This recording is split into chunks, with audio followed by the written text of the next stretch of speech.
Hello everybody, welcome to the channel Talking with Jay Spirit. I'm your host Jay, giving you a video on the channel today. Welcome to this video, guys. This is going to be my non-spoiler review for Captain Marvel. Yes, it was released today. Yes, I went to go and see it today. This is a fresh video, actually released on the day of actually seeing it as well. So for my current subscribers, you know when I do reviews, I never normally review it the same day. I like to take my time with it. But this is MCU. At the moment, you've seen on my channel, there's a lot of MCU content. So I'm really excited to get this review out for you guys. I did say over the weekend I'd give it to you, so I'm going to give it to you early on a Friday. And on Sunday, guys, I want to let you guys know there's a ranking video from the worst to the best coming up when it comes to MCU related stuff. That's coming up on the Sunday. So if you guys have any video suggestions or even future subscribers or new viewers here, let me know in the comment section down below. I do ranking videos from the worst to the best, reviews, as well as reaction videos to trailers and stuff like that. So let me know in the comment section down below. But without further ado, guys, if you enjoyed this video, smash the thumbs up, comment your thoughts down below on the review, on the actual film itself, or even the MCU, Avengers Endgame, anything. Let's get interacting in them comment section down below. That'd be great. As well as consider subscribing and hitting that bell to be notified whenever I upload on this channel. So without further ado, let's get straight into this review, this non-spoiler review. Now, I like to look at other reviewers and movie critics and stuff like that on YouTube when it comes to Chris Stuckman, when it comes to Jeremy Jans, when it comes to the Flick Pick, and people like that. And I like to take inspiration and do reviews my own way, but take things from them. And in this, I like to start off with the facts. So the facts about this movie is as an action, adventure, sci-fi movie. It's about 2 hours and 4 minutes long. It was released today on the 8th of March 2019. And the ratings for this movie are Rotten Tomatoes giving it an 82%, IMDb, my favourite source, giving it a 6.6 out of 10, and Metacritic giving it a 65. Now, going over these ratings quickly, I'm actually very, very shocked when it comes to IMDb. I actually thought, before this movie was released, I thought IMDb was going to be the highest rated one. I think IMDb is my most trustworthy source when it comes to movie critics and stuff like that. But I was actually generally shocked seeing the ratings before I'd done this review. So that's one thing I did want to add into this review. I don't know how you guys think of reviews. I don't know how you take reviews and critics and people. I don't know if you guys even see on YouTube, weeks before this was even released, people saying it's going to be a disaster, it was a terrible film, they've seen seen it before and it was just terrible, and Brie Larson's terrible, and so on and so forth. I was worried going into this, but then the last couple of days, I watched a couple of trailers and stuff like that to get myself back into it with a fresh mind going into it, because I knew I was going to review it for you guys. And then I generally started to get excited for it this morning, going to see it. And then when I got there, as you know, I'm going to be reviewing it. I'll let you guys know what I thought about it anyway. This film is based on a pilot named Carol Danvers, who becomes one of the most powerful heroes in the universe when Earth is caught in the middle of a battle between two alien races. Now, that is the rough synopsis which I got off of the internet. I tried gathering a little synopsis for you guys without giving away any spoilers, going through the actors and actresses which I purposely wanted to pick out. Now, when I do this, sometimes I've given too many, and I've decided to lately, when it comes to like Elite Battle Angel review and this one, decided to pick the main ones that I really saw and they caught my eye and they really did a good job for me. So there's 3 on this one. The first up is the main one, of course, Brie Larson playing as Carol, Vers and Captain Marvel. 3 characters in this, and you'll know why when you watch this. I don't want to give it away too much about the story, but she plays 3 characters in this, and I think Brie Larson, a lot of criticism has been coming her way, and rightfully so, because she's a new female in the MCU. And not only that, compared to Scarlet Witch, compared to Scarlett Johansson playing as Black Widow, this is a different female character. This is like the Superwoman of the MCU universe. That's just how big she is coming into this. Now, of course, Scarlett Johansson is a massive actress, but Brie Larson coming in as a big character, I think, is a big impact. And I think a lot of people were expecting a lot more from just one movie, and because it was related to Avengers Endgame, they may have got disappointed in certain ways. They expected more, I don't know. But me in general, I thought Brie's performance throughout this was very good. I really connected with her as a character, trying to understand and feel the emotions, and I thought she done a great job and deserves all the credit coming to her. And I really did like the end credit scene as well with her in it. It looks badass. It looks like she's going to be an important thing in Avengers Endgame, which we all sort of predicted anyway, knowing that she was going to be there.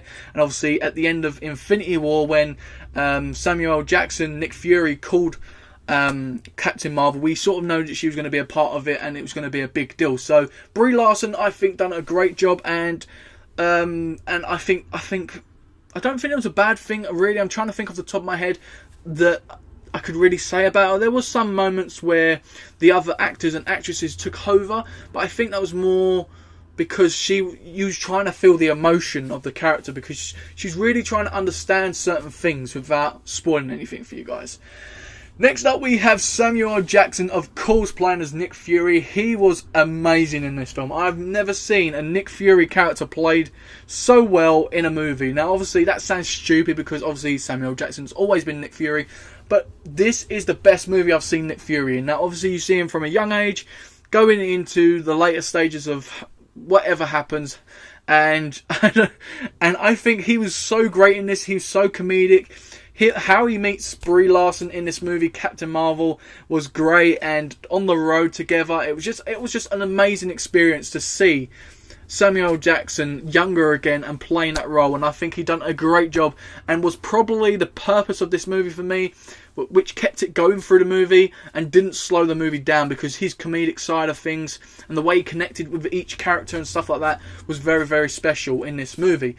And last but not least, we have Jude Law, one of my favourite actors from the British scene, coming through and really knocked out of the park with a character which is named Yon-Rogg. I think that's how you pronounce it.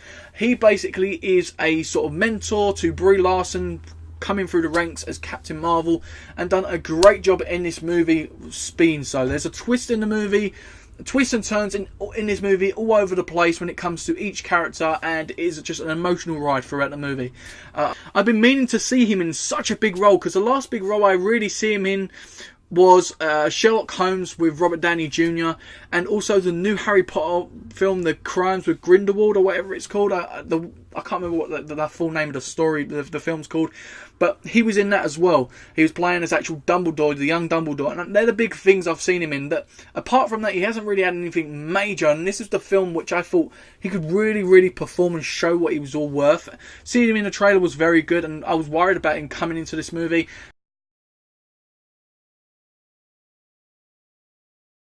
Now, there was a lot of actors and actresses I did not list in this movie. Now, there was some really cool side characters in this movie which come through and you really do connect with, and you really do enjoy seeing them. Some of them are really badass and stuff like that. And I don't want to spoil anything, so there was one special character which was an alien form which you really connect with storyline wise and emotional wise, and I thought that he was a great character in the movie. I'm not going to list anything just in case it's spoiler reasons, but I wanted to sort of talk about it a little bit. As well as, guys, as I said, there was a lot of people I didn't mention, and there were some people that actually came back from other movies.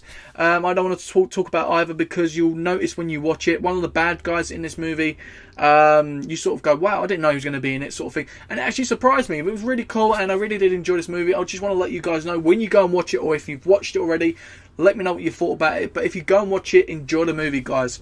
So without further ado, when I like to rate these movies, I like to look at certain things, and they are storyline, script and dialogue, directing and editing. And under editing, I look at pacing, music and visuals.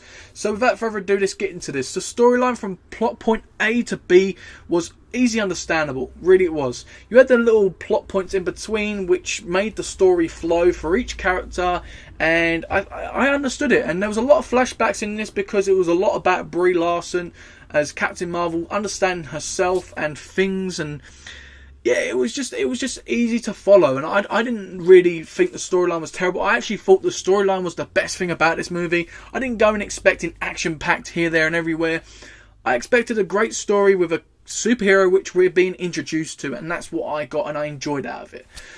The script and the dialogue, I must say, wasn't the greatest. Now, I do think Brie Larson's character was held back a lot in this movie, if I'm honest, because of it was an introduction. Now, obviously, once she became Captain Marvel, the script was really good, and not only that, before she was Captain Marvel, when she was having her scenes with Nick Fury, and some other characters, you do get a good script out of a bit of good dialogue. But I think our character was really held back. Now, that's because the character, I think, in general wasn't confident to start with. That's just my personal opinion.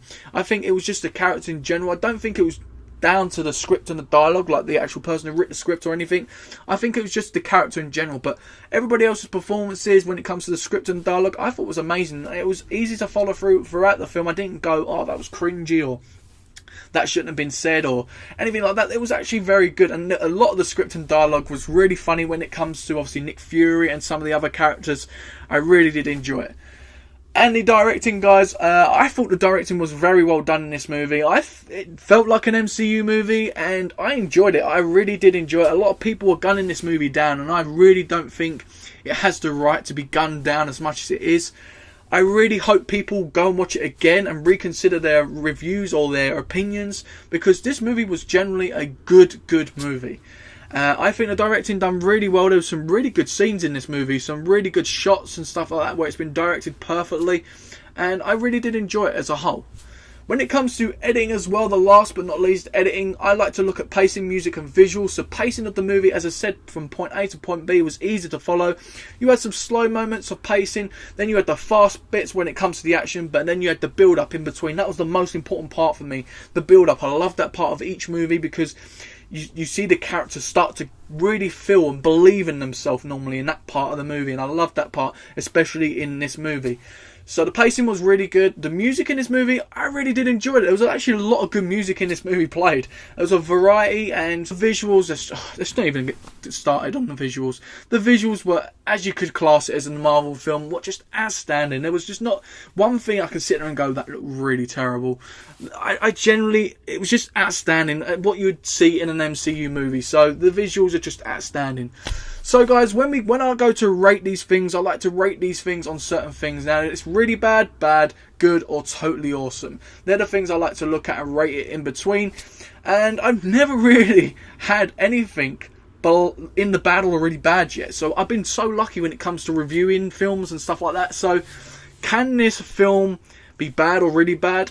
No, this wasn't a bad or really bad movie. That's just, is it going to be a good or a totally awesome movie? We'll tend to see, guys. So when I went to go and watch this movie, I wanted to go and see a superhero movie, but be introduced to a new superhero, a new leading female superhero, which meant something, because Scarlet Witch is an amazing superhero, but she was only made late a good superhero. And I think when it comes to Scarlett Johansson's character, I think she's Black Widow. I think she's been held back for many years. I think we're finally seeing a sort of an authority role from her now, but I'm hearing there's talks of obviously a Black Widow movie, which I think should have been done many years ago, but we haven't had a female hero movie in the MCU which we can say, well, that is the lead female and feel like she's very powerful. We haven't seen that yet. So this was that movie for me, and I generally think that Marvel needed that, because if you look at Wonder Woman from DC, I think we got a great superhero female lead, and now we've finally got that with Brie Larson. So for all the haters against this movie, obviously let me know your comments down below of what you thought of the movie. But me personally, if you just got to look at it from a person's point of view. Going into Avengers Endgame, we needed to believe that Thanos will be defeated. And how is he going to be defeated? We needed someone. Obviously, we got introduced to Captain Marvel. Now, who is Captain Marvel? We understood that in this movie. We got to realise things with her along in the story. And we got introduced to a great superhero female character. And I think it's been crying for that in the MCU. And I think we finally got that. So guys, it is rating time. I'm going to give it an 8.5 out of 10. So that means it is totally awesome. Now, a lot of people are going to say that's overrating it. So if we look back at the ratings again, we've got Rotten Tomatoes with an 82%, which is more where I'm going towards. IMDb with a 6.6 out of 10 and a Metacritic with 65. I'm going more towards obviously the 82% because I felt that it was either going to be an 8, between a 7.5 and an 8.5 really. I didn't want to give it a 9 because I don't think it was a perfect movie, but I don't think it was terrible either. So I wanted to balance it in between. I don't think it was nowhere near the 6s and stuff. So I had to really think about what was really good and what was really bad, and I balanced them off, and I really think an 8.5 sums this movie up perfectly, if I'm perfectly honest. Now, a lot of people, if you've seen my reviews on this channel, you don't really see a lot of movies with a 7 and below. I just have that, I've had that luck, and I've really enjoyed these movies. These are just my opinions, so I'd like to hear your ratings and your opinions and stuff in the comment section down below. Please guys, hopefully you guys enjoyed this video. Comment down below, smash the thumbs up, subscribe, hit that bell, support the channel on the road to 100 subscribers. Hopefully you guys enjoyed this video. Stay tuned for Sunday's ranking video from the worst to the best. It's going to be an MCU related video. I've got a lot of MCU related stuff on the channel. I've got an MCU playlist which I will be putting at the end of the video on the annotations. Even in the description for you guys, there'll be a link, so check that out. I've got a lot of other videos on the channel, so stay tuned for that. Support the channel, guys. Hopefully you guys enjoyed this review, and I'll see you next time, guys, on Talking with Jay Springer.